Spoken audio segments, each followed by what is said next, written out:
Welcome back to another new video.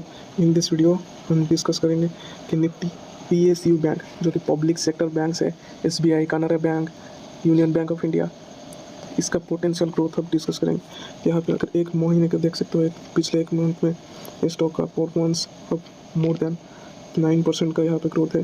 अगर 6 महीने का देखोगे पिछले 6 मंथ्स के, तो इन पिछले 6 मंथ्स में यहाँ पे 37% का ग्रोथ है। अगर 1 ईयर का देखोगे तो 1 ईयर में भी आपको 78%, 1 ईयर में 56% एंड फाइव ईयर्स में यहाँ पे 78%, क्योंकि यहाँ पे प्री कोविड लेवल से थोड़ा गिर चुका था, यहाँ पर फिर बाउंस बैक किया। अगर आपको इसको देखोगे तो यहाँ पे बहुत ही एक अपवर्ड मूवमेंट आया है from its lower to its peak.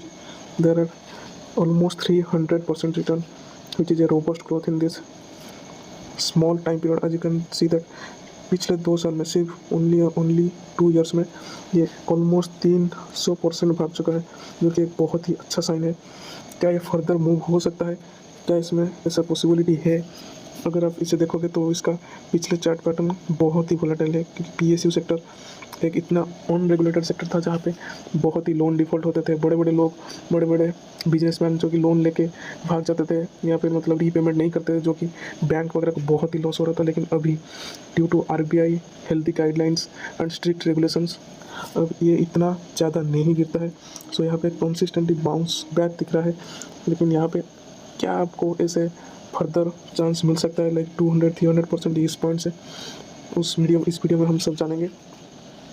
So basically, all PSU banks, whether SBI, Canara Bank, Union Bank of India, Bank of Baroda, each and every bank, profitability है वो बहुत ही डाउन था, जो कि पहले बोल चुका हूँ कि जो सब लोन डिफ़ॉल्टेड ज़्यादा हो रहा था, सो उस वजह से इसका नेट प्रॉफिटेबिलिटी बहुत डाउन हो रहा था। लेकिन अब अगर आप देखोगे तो हर बैंक ऑलमोस्ट 10 टाइम्स और 20 टाइम्स प्रॉफिट में ग्रोथ दिखा रहे हैं, क्योंकि इस बैंक में जो स्ट्रिक्ट रेगुलेशन के वजह से डिफ़ॉल्ट रेट कम हो रहे और कॉर्पोरेट लोन से ज़्यादा अब रिटेल लोन में शिफ्ट हो रहे सभी bank. So that is why all this banks are performing better now.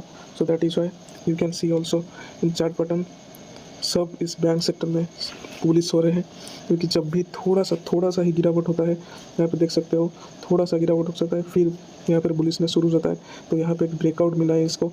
अगर ये भागता है तो ऐसे ही एक मेजर जंप यहाँ से दिखने को मिल सकता है।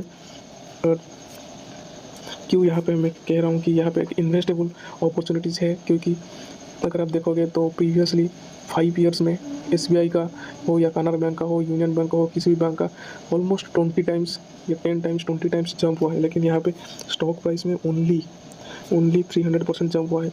तो देयर आर चांसेस कि ये फर्दर मूव हुए और थोड़ा और रिटर्न बना सकता है। यहाँ पर आप अगर देखोगे तो यहाँ पे हर बैंक का पी रेशियो यहाँ पे 6, 7, 18, 6, 5, 10, तो ऑलमोस्ट मेजॉरिटी ऑफ बैंक में आप ये देखोगे तो सभी बैंक्स में ऑलमोस्ट 10% के नीचे ही है पी। सो यहाँ पे एक सडन स्पाइक मिला है ईपीएस ग्रोथ में, जो कि बैंक का नेट प्रॉफिट ग्रोथ बढ़ गया है suddenly 10 to 20 times in last 5 years.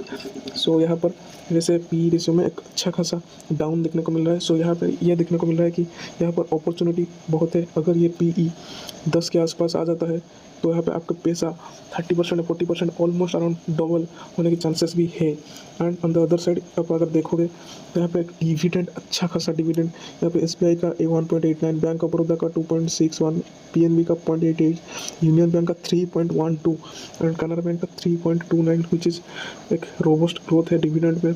सो आपका एक डिविडेंड अदर साइड इनकम मिलेगा, यहाँ पर स्टॉक का अप्रिसिएशन भी होगा। एंड अगर आप देखोगे क्या ये स्टॉक में सिर्फ ऐसे ही भाग रहा है या फिर ऐसे कुछ परफॉर्मेंस भी हो रहा है? अगर आप देखोगे profit growth is 153% in previous quarterly variation देखोगे आप तो। एंड बैंक ऑफ बड़ौदा का 129%, पीएनबी का अगर देखोगे 394%, यूनियन बैंक का 106%, कनारा बैंक का 71%, इंडियन बैंक का 41%। तो प्रॉफिटेबिलिटी ग्रोथ में भी एंड सेल्स ग्रोथ में भी अगर देखोगे तो रेवेन्यू ग्रोथ में भी वहाँ पे भी 30%, 39%, 30%, 29%, 37%, तो ऑलमोस्ट 30% का ग्रोथ सेल्स में भी और प्रॉफिटेबिलिटी में भी मोर देन 100% ग्रोथ देखने को मिल रहा है। तो basically the stock price which is market में ट्रेड होता है, मार्केट प्राइस पर शेयर, वो 2 चीज़ों पर डिपेंडेंट होता है। एक तो होता है पी रेशियो और दूसरा होता है ईपीएस वन की प्रॉफिटेबिलिटी। सो अगर पी बढ़ेगा या ईपीएस बढ़ेगा तो अल्टीमेटली तो आपका मार्केट प्राइस बढ़ेगा ही बढ़ेगा। So both this combine effect goes to market price per share. So accordingly you can see that पिछले बहुत बुलिश हो रहे हैं। पिछले 5 साल में हर एक इंडिविजुअल यहाँ पे PSU सेक्टर में बुलिश हो रहा है, क्योंकि जो ग्रोथ है, जो स्ट्रिक्ट गाइडलाइंस है RBI का, उस वजह से यहाँ पे अच्छा खासा मूवमेंट हो रहा है स्टॉक्स में और स्टॉक के ग्रोथ भी अच्छा हो रहा है। तो आप आपका खुद का एनालिसिस कर सकते हो और इसमें इन्वेस्ट करने का सोच सकते हो। तो अगर वीडियो अच्छा लगा, हेल्पफुल लगा, तो आप वीडियो को लाइक कर सकते हो एंड चैनल को सब्सक्राइब करते हो ऐसे ही अच्छे कंटेंट के लिए। Thanks you, see you in next video.